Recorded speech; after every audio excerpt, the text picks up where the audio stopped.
মেয়ের বিয়ে হয়েছে আমার 1 মাস ধরে আমার সম্পর্ক হয়েছে। মানে আপনার মেয়ের শ্বশুরের সাথে? হ্যাঁ। মানে মেয়ের বিয়ের পর থেকে আপনার মেয়ের শ্বশুরের সাথে সম্পর্ক? আমার টাকা পয়সা লাগবে, আমি যেন বিয়ে শাদী করছি, এখন আমি না না, এটা একদিনে তালাক একদিনে বিয়ে কিভাবে সম্ভব? সম্ভব, এটা তো হয় আমার টাইম দিতেছে না। মেয়ের বিয়ে হয়েছে আমার। এখানে আপনি টাকা পয়সা নিয়ে বিচার সালিশ করেছেন, বিষয়টা আপনি কি বলছেন? এটা এরা চাচ্ছিল যে মেয়েটা কেন এখান থেকে যাবে। নালিশ করলো, মেম্বার আমার আর উঠাই দিল, হাতে উঠাই দিয়ে মেম্বারের ড্রাইভারে রিক্সা করে আমার দিয়ে দিছে।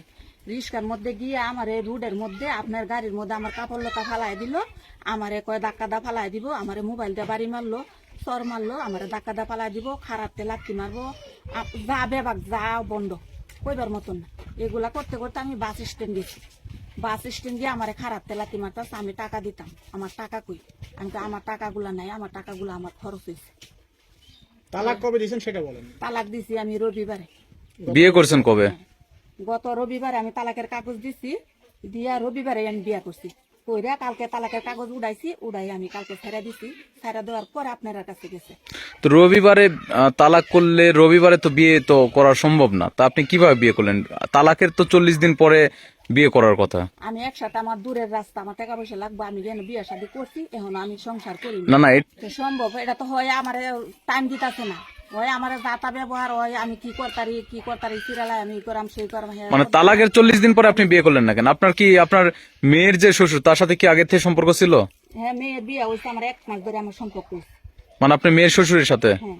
মানে মেয়ের বিয়ের পর থেকে আপনার মেয়ের শ্বশুরের সাথে সম্পর্ক? আমার সম্পর্ক হয়েছে। আচ্ছা, তারপরে এগুলা কইরে আমি কালকা কাগজ দিছি, ওই কইছে কাগজ দিতাম, আমি কাগজ দিছি। এখন কাগজ ছাড়ার পরে ওই ডিভোর্স মানে না, ওই আমার নিয়ে যাবে। আমি কইছি আমি যাবো না। তার দেশের মান সম্মান গেছে, তার এলাকার মান সম্মান গেছে, আমি তারে নিছি গইরা আমি ওর বাতি খামো, তোমার বাত খামো না। মানে আপনার মেয়ের বিয়ের কতদিন পর থেকে আপনার মানে মেয়ের শ্বশুরের সাথে সম্পর্ক? 1 মাস পরে। 1 মাস পর থেকে আপনার সাথে সম্পর্ক। তারপরে আইলাম 1 মাস পরে। এমনি কি আপনার ঢাকাতে কোনো কিছু করছেন কিনা? না, ঢাকা মোবাইলে কথা কইছি, এভাবে কোনো কিছু করিনি। তারপরে এখানে? হ্যাঁ। আচ্ছা, আপনার নামে অভিযোগ হচ্ছে যে আপনি আপনার স্বামীর ব্যবসা মোটামুটি 5.5 লক্ষ টাকা নিয়ে চলে আসছেন, এই বিষয়ে কিছু বলবেন? হ্যাঁ, এই বিষয়ে বলবো।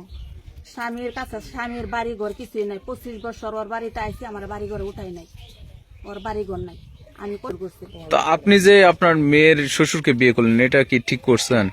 আপনি তো অন্য মানুষকেও তো বিয়ে করতে পারতেন। এটা অন্য মানুষ না, ওই আমার তারে দিয়ে সন্দেহ করছে, তারে নিয়ে মনে আপনি কিছুক্ষণ আগেই বললেন যে আপনি আপনার সাথে তার মোবাইলের সম্পর্ক, তাহলে সেটা তো সন্দেহ করার তো ঠিক কারণ তো ঠিকই আছে। একজনের সাথে একজনের মোবাইলে কথা কইলে সম্পর্ক হয়ে যা বলে। আচ্ছা, ঠিক আছে। এখন বিষয়টা হচ্ছে আপনি এবং আপনার মেয়ে এক পরিবারে আছেন, সেই জায়গা থেকে আপনার কেমন লাগছে? এখন বালাই ভালো লাগছে? হ্যাঁ। যতটুকু জানি, আমি যখন মানে এই জায়গায় আসছি বেড়াইবার লাগে, তখন আমার আম্মু বলছে, আমি কইছি যে তুমি যে যাইবা কি আব্বু জানে? কই কি তুই তো জানোসি যে তোর আব্বু অন্য কোনো এখানে যাইতে দেয় না। এটা সত্যি, যদি উনি বলে যে বেড়াইতে যাবো 2 বছর হোক 5 বছর হোক, উনি যাইতে দেয় না।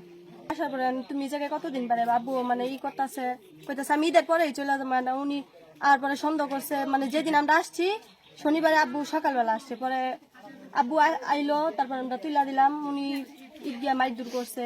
আবার যে গাড়িওয়ালা উনি মেম্বারে বলছে 5,000 টাকা নাকি ঘুষও দিছিল। কারে?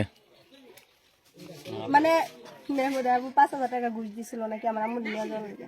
আচ্ছা, বকাবকি করলাম যে আব্বু কান্নাকুটি করে, এটা করে ওটা করে, আমি করে টাকা যাইতে করে। পরে আমরা করলাম উনিরই কথা যে উনি মামলা করবে, এটা করবে। আমি কইছি যে আপনার যদি ভালো হয় যে মামলা করে আমার আম্মুরে নিতে পারেন তাহলে নেন। তোমার আম্মু যে তোমার শ্বশুরকে বিয়ে করছে, এই কাজটা কি ঠিক করছে কি ঠিক করে না? মিল হয়ে গেছে, কি আমরা কি চালিকার বাধা দিতে পারবো? উনি যদি এই জায়গার থেকে যায় তাহলে উনি বিষ খাইবো, নাহলে মইরা যাইবো। তাহলে আমি কি চামু যে আমার মায়ের জায়গার থেকে গিয়ে বিষ খাক বা মইরা যাক? তো তোমার আম্মু যে একদিনে বিয়ে করলে একদিনে ডিভোর্স দিলে, এটা তো ঠিক করে নাই। এটার বিষয়ে কি বলবা? আর সাক্ষী তোমরাই।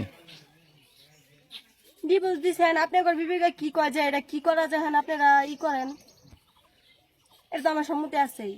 আমাদের রিপোর্টের মাধ্যমে জানলাম যে ওরা মা ও মেয়ে, মানে যে মেয়ে হলো ছেলের সাথে বিয়ে হয়েছে, আর মা হলো বাবার সাথে বিয়ে হয়েছে। বিয়েটা এখন এটা কি বলবো, আজকাল দিন দুনিয়ার যে পরিস্থিতি আছে, এর থেকে জঘন্যতম কাজ আছে।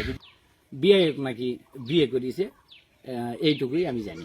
আচ্ছা, ওরা একটা গুরুত্বপূর্ণ অভিযোগ করছে যে এখানে আপনি টাকা পয়সা নিয়ে বিচার সালিশ করেছেন, বিষয়টা আপনি কি বলছেন? এটা এরা চাচ্ছিল যে মেয়েটা কেন এখান থেকে যাবে, এই জন্য আমি চাচ্ছিলাম না যে এটা মা এবং মেয়ে একই বাড়িতে থাকবে। বিয়ের সাথে ওই বিয়ে করবে মেয়ের মা হোক, আর ছেলে বিয়ে করবে ওই মেয়েটা, এক বাড়িতে মা এবং মেয়ে থাকবে বউ হয়ে। এই বিষয়টা খারাপ লাগতেছিল জন্য আমি ওই মেয়েটাকে এখান থেকে পাঠাই দিছি অনেক বুঝে শুনে। আর এইটা এরা মানে নিতে পারতেছিল না। আচ্ছা, সে কারণে এখানে এই আর একটা বিষয় হচ্ছে, ওই যে লোকের সাথে দিয়ে পাঠাইছেন, ঢাকার যে লোক, মানে মেয়ের বাবা, সে অভিযোগ করছে যে তার কাছ থেকে আপনি টাকা পয়সা নিয়েছেন, এই বিষয়টা আপনি কি বলছেন? না, এটা মিথ্যা কথা। আচ্ছা।